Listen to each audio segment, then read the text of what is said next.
Nako, breaking news! Ramon Ang, ibebenta tong Petron niya, no, dito sa gobyerno. Nako, Mr. Ramon Ang, wag mo pong gagawin masyado sa panahon natin ngayon.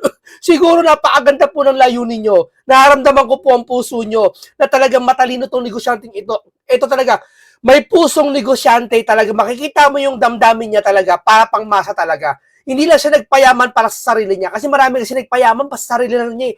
Ito, nakakatulong sa highway, pagpapaluwag ng highway, convenient ng kalsada, higit sa lahat, itong kanyang ginagawa na murang gas, 10%, etc., etc., napaka matulungin ito ni Ramuan. Marami na tinulungan to ha, i-search nyo, pero hindi niya inahayag, hindi niya pinipicturan, hindi para picturan. Ganyan po si Ramon Ang, kilala po yan. Talaga maya, bilyonaryo to, napaka-bilyonaryo to. Ngayon po, isa po malaking pagkakamali po yan, huwag nyo po ibebenta yan. Nakita nyo naman po issue, mali-malita eh. Yan pong negosyo na yan, na-search ko, 2,400 ata na Petron o mahigit pa. Mapapakinabangan ng gobyerno, baka lang nga, baka po kurakutin. Nakita niyo naman po, Mr. Ramon, ang yung mali-maleta pong pera. Sa ngayon po siguro, kayo na lang po muna mag-operate. Siguro naman, hindi naman kayo gigisay ni Senator Marcoleta kasi may possible na ipatawag kayo ni Senator Marcoleta eh. Magka-debate kayo eh. Di ba? Hindi naman ibig sabihin ng debate, magkaaway kayo eh. Ewan ko ba sa mga to, pag sinabing debate, magkaaway sila. Pinipersonal. Ako gustong-gusto ko makipag-debate. Hindi porket di away yon. Isang talastasan yon na makikipag-usap na ang matututo taong bayan. Hindi naman kayo eh. Di ba? Isang pag-uusap yun na kung saan lahat makikinabang. No, baka magdebate po kayo ni Senator Marcoleta niya, pero friendly debate na kung saan matututunan yung dapat malaman ng taong bayan. Ngayon, eto nga po, ibibenta po ni Ramon ang tong Petro na to. Sabi ko pa sa akin, wag. Iyan, hindi po siseryosoin ng gobyerno yan. Baka samantalahin po yan. Baka po, kita nyo naman po, may nagbibenta natin ng mga share ng gobyerno. Ibinibenta na, pambiling oil lang. Yan, what if pa kaya kung hinawakan ng gobyerno yan? Hindi ko alam kung ano hawakan niya, lahat ba yan? O ibibenta kalahati? O ilang porsyento na ibibenta niyan? Ni Ramon ang yung Petro na yan. No, kasi, pag yan hinawakan ng gobyerno, kawawa po yan, baka makurakot lang. Opinion ko lang yan, teorya ko lang yan ha. Kaya kayo na lang po mag-manage. Gawin nyo lang po ang dapat yung gawin, na babaan yung para patas lang. Nagbi-business kayo, nakakatulong kayo. Diba? Yun na lang po yun. Wag po sa ngayon. Siguro pag upo ni Sarah, doon na lang po. Mas pagkakatiwalaan po. Sa ngayon po medyo, sa bagay, kasi ganoon din naman eh. Sabi niya, kung 100% maaasikaso ito. Ito nga painggan natin, mas maganda painggan natin dito. Talaga para mas malinawan kayo. Ito pong project na ito, game changer po to sa mga biyahero. Dahil nung araw, natatraffic sila sa mga lugar na ito going to the airport. With this, napakabilis na ho ang paraan pagpunta sa airport. Kaya, with DPWH and DOTR cooperation, napakabilis po natin natayo itong mga to. At in fact, inutos pa sa akin ni Secretary Vince Dizon and Secretary Banoy na yung Skyway pinapalaparan natin ngayon dahil from 7 lane magiging 8 lane. Wala na pong traffic yan after next year. Ayan. So in short, napakarami natin trabahong ginagawa para gumanda ang takbo ng Pilipinas. Grabe. Yan si Ramon Ang. Talaga ramdam mo totoo yan. Ayan, si Mr. Ramon Ang, hindi yan basta mayaman lang, nagpayaman lang. Yan ay talagang malaki kasi ang kinalaman ng isang bilyonaryo sa ekonomiya ng bansa. Sample na lang sa highway, sa kalsada. Kapag laging traffic, so laging maraming late, maraming hindi mapopromote, yung takbo ng ekonomiya mabagal. Kapag ang kalsada malawak, mabilis ang transportasyon, mabilis po ang ekonomiya, lahat aasenso. Ganun po yon. Hindi po naisip ng gobyerno yan, naisip po ng mga bilyonaryo yan. Ngayon po, ginagawa natin yung TR4, South Luzon Expressway, all the way to Lucena. Matatapos po yan by the end of this year, 2026 of December. Kanya game-changing po yan sa mga tiga Bicol. At si Secretary Vince Dizon po, inapprovean niya na rin yung parcellary for us to start surveying going to Matnok. 420 kilometers po yon. Kaya napakarami nating ginagawa. Hindi ho tayo tumitigil magtrabaho para mapaganda ang biyahe ng mga tao, mga kababayan natin. Salamat po. Siguro ano na lang, no? Una, nagpapasalamat ang buong gobyerno at ang bansa natin kay Mr. Kamunang at sa private sector. Kasi talagang pagka nagtutulungan ng private sector at ang gobyerno, maraming mga nagagawa at mabilis na Si Ramon ang lang pagtulungan halos. Yung iba kasi walang tiwala, pati mga investor. Bakit? Kasi kinukurakot lang. Kasi nyo muna yung mali-malitan yung pera. Yung mali-malitan yung pera, ayaw mag-imbestiga. Di ba? So, Para bumalik yung mga investor, lumawak ang negosyo sa Pilipinas. i-reiterate lang namin ni Sec Bano yung direktiba ng Pangulo. Sabi niya, lalo na ngayon, may problema tayo sa presyo ng gasolina, presyo ng diesel. Kailangan talaga magbukas tayo ng magbukas ng mas maraming mga bagong kalye. Kasama itong NAIA-X ramp papuntang Terminal 3. Ang savings nito, 20 to 30 minutes. Natatraffic yung mga tao dyan. Minsan nahuhuli sa biyahe kasi sa traffic. Pero ngayon, dire-diretso na. At meron pa siyang mga pinapabuksan sa amin bago mag Holy Week. So yun yung C5 to Cavitex at yung extension ng CREX ng Central Luzon Expressway papuntang Cabanatuan. Lahat to mabubuksan natin upon the President's directive bago mag Holy Week. Para kahit papano, menos traffic, menos konsumo, menos gastos. So malaking bagay yan, no? At tuloy-tuloy namin, no? At next week din, mag-i-inspect kami ng MacArthur and Maharlika Highway ni Sec Banoy, no? Kasi ang gusto natin, ang sabi ni Pangulo, kailangan zero obstruction tayo sa Maharlika Highway para yung biyahe tuloy-tuloy, walang tumutukod, walang humihinto. Kasi pag huminto, dagdag gastos sa krudo, dagdag gastos, dagdag oras sa biyahe, dagdag gastos sa mga kababayan natin. So, lahat yan. Ay, hindi. Kahit walang mayaman, kung walang kurakot, Mr. Beans, na mali-maleta, nalalagay ang pera sa pinauukulang mga bagay, maasensado Pilipinas. Kailangan gawin natin. Kailangan kasi talaga kamay na bakal. kailangan tulungan natin yung mga kababayan natin, lalo ngayon, naghihirap sa presyo ng gasolina at diesel. Magkano yung project cost nitong West Malta? Sir, magkano daw ang project cost? Itong project na ito, maabot na 1 billion piso to. 1 billion pesos. Wala. Barya lang kay Mr. Ramon yan. May mga i-announce po ba tayo para sa mga biyahero ngayong Holy Week at sa gitna ng season? If you notice, mas konti po yung biyahe ngayon. Pero pinakamaganda ngayon is habang konti ang buhay biyahe, i-accelerate natin yung construction ng mga kalsada. Widening it, additional lane, alisin yung mga bara-bara. Galing, ang talino talaga na itong mamang ito. So, para pagbalik uli, pag normalize ng buhay, ay maluwag na uli. So, tuloy-tuloy po tayong tumatrabaho in support of DPWH and TRB and DOTR. Sir, napag-isip yung Pangulo kanina, mas mura daw yung tinanggap natin na crudo na dito pala i-refine. So, yan po ba, kabilis natin kaya mag-refine? Hindi, ganito ang ibig sabihin nun. Ito papaliwalag din sa krudo Pagka nag-import ka ng diesel or gasolina, kung magkano yung world price, plus premium, 40% premium, 50% premium pagka may shortage. Pagka nag-import ka ng raw materials, crude oil, ang premium mo po, konti lang, mga 10%, 20%. Kaya napaka-importante na maka-import tayo ng crude oil para sa ganon, tuloy-tuloy ang supply. Number one. Number two, alam nyo ba, every crisis at pag may gera, pinaka-mahirap mag-import ng finished product. Especially ngayon, itong napansin nyo, Russia-Ukraine war, binobomba nila yung dalawa yung mga oil refinery. Itong naman nangyari sa Iran war, binobomba ng Iranian refinery ng Saudi, Dubai, Abu Dhabi, lahat sila.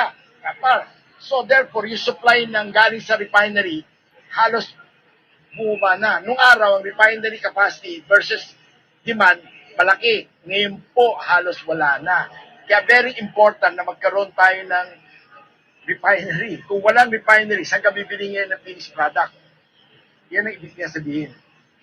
How do we, parang how fast can we refine yung crude oil na ang tagal? Given na we're down to just one refinery plant. Hindi bale, even with one refinery, we can supply at least 35, 30 to 35% of your consumption. Parang ikaw, dati ka kumukonsume mo ng 100 liters, eh kung may 35 liters ka, di magagawa mo pa rin lahat ng trabaho mo. Nabawasan mo lang yung pasyal mo, date mo, yung mga gano'n. In short, very important na meron talagang supply kahit na 35% of Philippine consumption. Mm. At yung Petron Refinery will keep running dahil mas malaki ang chance para makabili ng crude oil kesa finished product. Sir, maliban din sa dumating from Russia, may na-expect pa po tayong Napakarami natin binibili, napakarami natin kausap. Ayaw ko rin ikwento sa yung detalya kasi yung mga trader, lalaki ang ulo nun, mamahalan ako eh. Kaya hindi namin kinukwento kung Matalino talaga to si Mr. Ramon Ang. Galing, mahusay. sino yung mga kausap na. Ito lang siguro hindi na naman tala. Pero hindi natin malaman yan. Baka patawag ka ni Seto Rodante Marcoleta. Kasi 3 billion po kita ng mga gasoline station company. Hindi ko alam kung kasama kayo doon. Kasi hindi nyo mamamanage lahat yan. Sa 2,400. At nyo kaya niya manage lahat yun. May taga-manage yan. Kaya aalamin pa rin si Seto Marcoleta malamang yan. Di ba? Pero hindi ko alam kung tapos na yon yung issue na yon. Kasi nag-walk out na si Seto Marcoleta eh. Pero ito, hindi naman daw siya sakop nun eh, sabi niya eh. Pero we are sure by yung Petron can supply the market up to June 30 minimum. Pero we keep buying crude oil and we hope we will never run out of supply. Kasi very important public service po ito. Kasi pag nag-run out yung Petron, patay na. Di ba? And Kasi mayaman na siya eh. Ang gusto na niya makatulong na lang eh. Di ba? Hindi siya para magpayaman pa, mayaman na yan eh. assuring public na we will never run out of supply. Kaya huwag ko kayo magpanik. Kung pwede lang, magtipid kayo. Yung mga unnecessary trip, Yan. tigil muna natin. Yan ang pinakamagandang payo niya. Ang galing. Yung mga sports car na maiingay, tigil muna natin yun. Kasi talagang dapat yung fuel available, gamitin sa tama, gamitin sa importanteng gamit. O kamukha niya, we are giving priority to public transport. We are giving priority to ambulance, police. Tama. Napansin niyo ba yung Petron gas station? Laging 10 pesos cheaper than everybody else. Tama, oh. Kasi nga, ang binibili namin crude oil, mas mura kaysa refined product. Kaya very important po itong public service na ito. And I promise the public, we will not take advantage on this fuel crisis. Hindi kami kikita ng mahigit pa sa normal. And I'm willing to even lower the income. Baliwala yung sa akin income. In fact, sabi ko nga eh, Bali, wala yung walang yan. Trilyonary na nga to eh. Bilyonary eh. Kahit sa isang araw niya, baka 2,400 yung Petron yan. I-compute mo lang sa isang araw ang kita ng isang Petron sa milyon. Ilan yun? Hindi 2 billion isang araw pera neto. Barya lang yun. Isang pong araw ilan? 10 billion mahigit. Di ba? Ano talaga, mahusay talaga si Mr. Ramon Ang. kung gusto ng gobyerno, Isipin mo, tao lang siya, mag-isa lang siya, umasensyo siya ng ganyan. Etong gobyerno, ang dami nila, halo-halo, may sekretary, may presidente, may vice president kompleto, hindi mapayaman ng bansang Pilipinas kung saan lahat ng empleyado, mga Pilipino, nagbabayad ng mga ano, alam mo yun, lahat nagbabayad ng tax. Hindi mo ba asenso? Kakatawa, no? Sabi, may kurako talaga sa gobyernong ito. Dapat talaga puksain. Ito na nga yung nilalakad ni Senator Dante Marcoleta na hindi masimusimulan dahil doon sa matandang chairman ng Blue Ribbon na si Pinky. Ayaw niya simulan. Dahil pag nasimulan na yan, matatapos na ang era ng korupsyon na to. Wala na makakapag-corrupt. Kaso ayaw niya eh. Di ba? Yan ang sinasabi ko sa inyo na pagduduk-duk natin istorya, kukuha niyo ako. pwede nga ng gobyerno bilhin yung Petron sa akin eh. Kung tingin nila, mas magaling sila Yan, magpatakbo eh. Di ba? So, Pwede palang bilhin yung Petron sa kanya kung mas tingin nila mas magaling. Mr. Ramon, wag niyo muna ibenta ang Petron sa gobyerno. Wag na muna ngayon. Wag po sa ngayon. Iba po ang paningin ng mga gobyerno sa pera ngayon. Hindi po bundle ang paningin ng gobyerno ngayon. Mali-maleta po. Baka po yung Petron ituring nilang parang maleta yan po. Wag na magkaroon pa ng issue yan. Kawawa po sa bayan ng Pilipino po pa nangyari yan. Baka umasa lang po mga Pilipino. Sa inyo na lang po muna yan, i-manage nyo po. Para sa akin kayo po mag-manage yan, kayo po. Kasi nakakatulong naman kayo eh.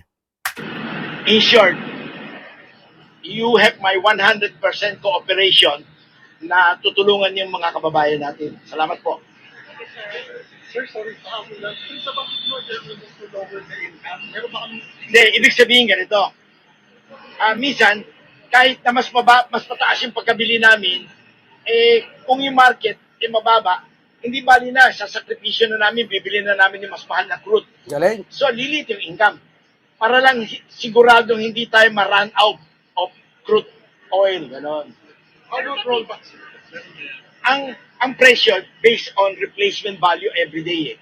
So, ngayon, kung tingin nyo, ibebenta mo at a loss, we can do that. Everybody can do that. Pero until when? After 1 month or after 2 weeks, bankrupt lahat ng oil company.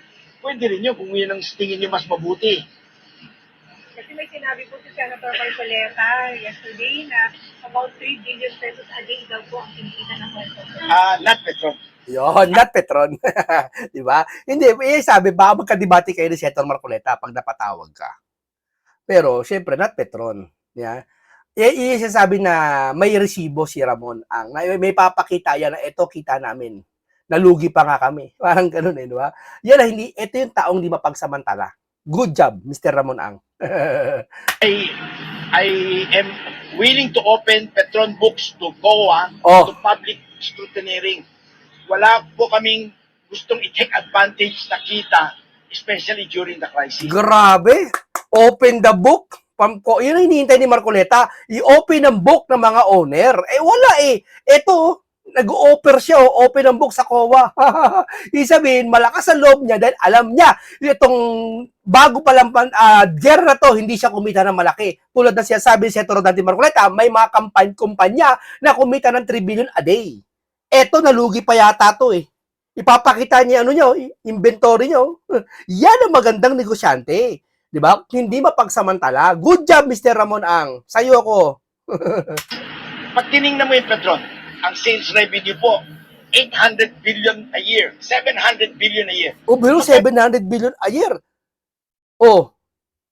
Pwede. Kasi 2,400 Yung income, Yaman ni Ramon Ang, no? 700 billion a year. Kung nakasampung taon na, trillion na pera na ito. Doon pala sa negosyo niyang Petron, ha? What if pa kaya yung lupa, yung bahay, yung highway, yaman, grabe. Yung korporasyon niya San Miguel, grabe, yaman na itong mamang ito. ganun lang po ang Pengi naman dyan kahit sa maleta lang. income. 6-7 billion a year in the Philippines. Mas malaki ang kita sa Malaysia. Alam mo bakit? Kasi ang Malaysia, guaranteed profit. Ang other countries, binibigyan yung oil companies ng guaranteed profit. Pilipinas lang ang wala kasi deregulated tayo. Market force. Which our neighboring countries will copy soon. I-deregulate na rin nila yung oil industry nila. Dahil ngayon po, ang subsidy ng Malaysia, Indonesia, Thailand, mga 20, 30, 40 billion dollars a year, especially in a crisis like this. Which country can afford that continuously? I think mahirap, ano? So, maasahan nyo na we will make sure na hindi maubusan ng fuel ng Pilipinas. Salamat po. Or are you open to if the government imposes price caps, price ceilings on oil? And nabanggit niyo po, kung okay kung sa tingin ng gobyerno tama na take over yung Petron, were you able to discuss this with the president? Ganito po, yung sinasabi mo, price control, pwede gawin ng gobyerno yan, price control. Pero government will have to subsidize. Wag nyo gagawin beta sa gobyerno yan, boss. Boss, wag nyo gawin yan. Ano yan lalaki mata ng mga kurakot dyan. Wow, Petron, nakikita nito. Mumurahan niya nila yan, pero yung kita niya, saan napupunta? Hindi na, eto nga lang dati ang mga ahensya na nga lang, hindi mapakinabangan ng taong bayan Yan pa kaya, di ba? Wag niyo ibebenta ho. Sa panahon na lang po na mapagkakatiwala ang nakaupo. Kung makaupo si Senator Marcoleta, pwede niyo ibenta yan doon. Sa panahon nila Senator Marcoleta, wag po sa ngayon. Kasi po ngayon, yung simpleng maleta nga lang ng 18 baris, hindi nila maimbestigahan di ba? Ngayon pa kaya. wag go, parang awa niyo na. Patay ang gobyerno yan, 20, 30 billion dollars a year subsidy. Kaya ang ginagawa nga ng ibang bansa ngayon, diniregularize na rin yung oil industry nila para market force. Kung magkano yung actual bili mo, binibenta mo ng with counting profit. Ngayon, if government is willing to come into Petron, I'm inviting the government to come in, invest with Petron. Okay. Dito tayo kay Senator Dante Marcoleta. Monthly consumption of the Philippines in terms of diesel. Diesel-wise, what is the national consumption? Ito yung naunang pahayag ni Senator Marcoleta na kung saan ginisa niya lahat ng kumpanya yata ng langis to. Na syempre wala si Ramon Ang dito. The daily volume is 33 million a day. Sir, I'm talking about monthly. How much? Monthly is 1.9, 900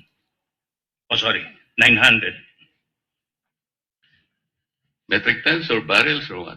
million liters. Grabe. 996,348,000 liters. That's correct. Tama po. Yes, sir.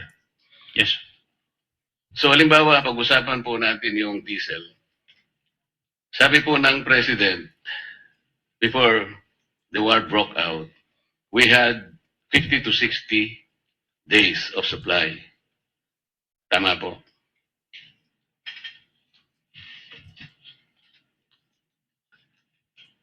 So, after 2 weeks po, yung 55, tumaas po ng average sa 125.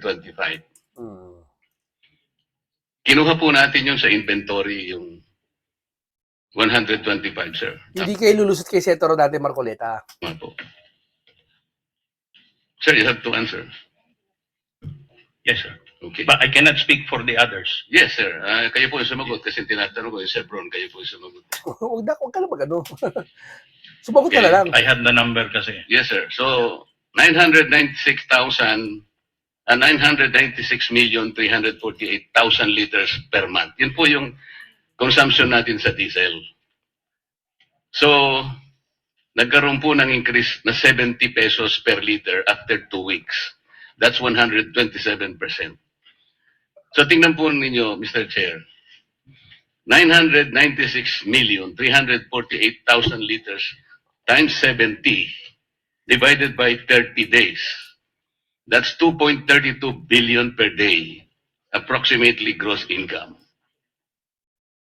Is my computation correct, sir?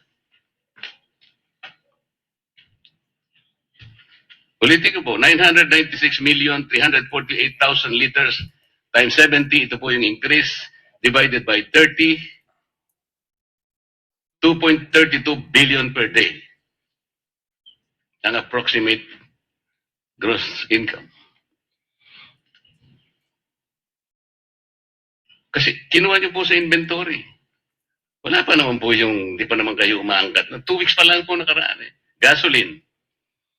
Used to be 50 liters per day, pre-war. Naging 80 liters po, average, after 2 weeks. Hmm. So meron pong difference na 30 pesos per liter or an increase of 67%. Sir, ilan po yung consumption natin ng gasoline per month?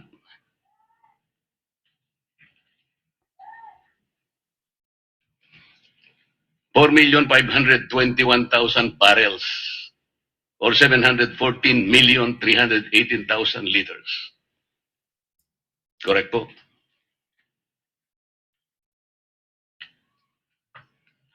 Can I get a confirmation? Anybody from? Okay. Anyone from the DOE or from our These figures were stakeholders? supplied to me by a friend from the oil companies. I think DOE will be the more appropriate resource person to shed light on this matter. Mr. Chair, as confirmed kanina, yung diesel is around 32.5 million liters per day. More or less 32 Then, nasort million. na natin yun, 996,348,000. Yeah, So, yung gasoline na lang, gasoline is around 23.3 million liters per day. or 714,318,000 liters. Tama po? The 23.3 million is already in liters, Mr. Chair. Daily. Kaya nga, times 30, ilan?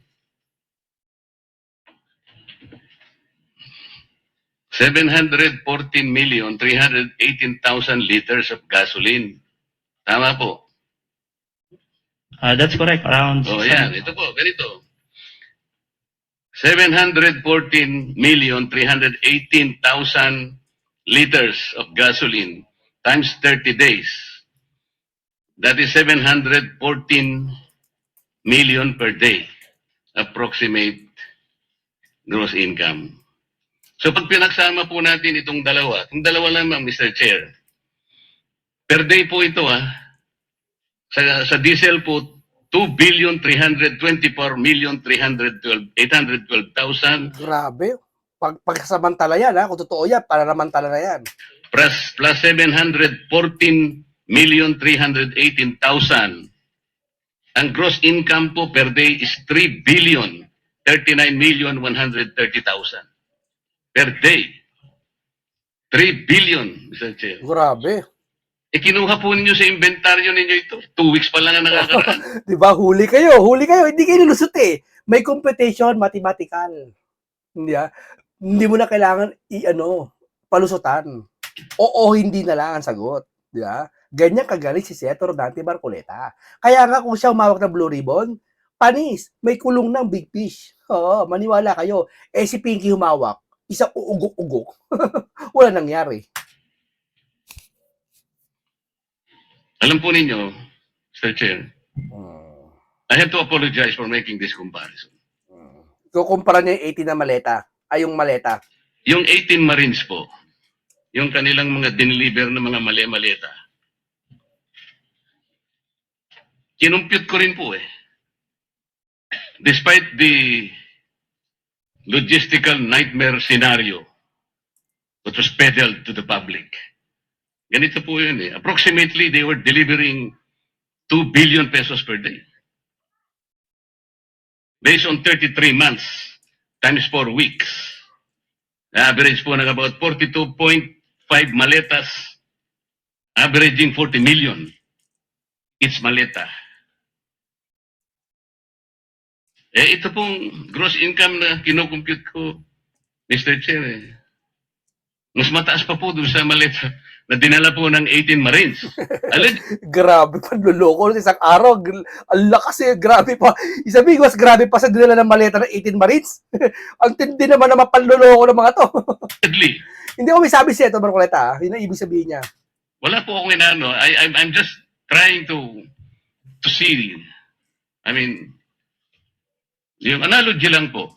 Wala po akong pakialam kung totoo o hindi totoo yung sinasabi po doon sa sworn statement. That has yet to be investigated properly. Tama. Wala si Piggy para imbestigahan yan. Ang kwento ko po is 2 billion a day, yung sinasabi nila. Yung sabi ko nga po, I'm not saying that that is correct. That is yet to be investigated properly and in proper time. Pero ito pong sinasabi ko, it's 3 billion pesos per day ang gross income po ng National Oil Company. These are not my figures. Salamat. Okay, maraming salamat po sa inyo. Talaga napakagaling ni Senator Marcoleta. Hindi natin alam kung magdedebate sila ni Ramon Ang kasi syempre, crisis ngayon tapos may mga kampanyang, di ba? Pero sinabi naman ni Ramon Ang sapat na yon na not Petron, sabi niya. Maaring iba sigurong kampanya nanamantala siguro hindi natin alam batay sa sinasabi ni Senator Marcoleta etong siguradong kay Ramon Ang hindi parang ganun yeah. Okay, maraming salamat, ingat lagi kayo, marami kayo natutunan yung araw na to, paalam sa inyong lahat.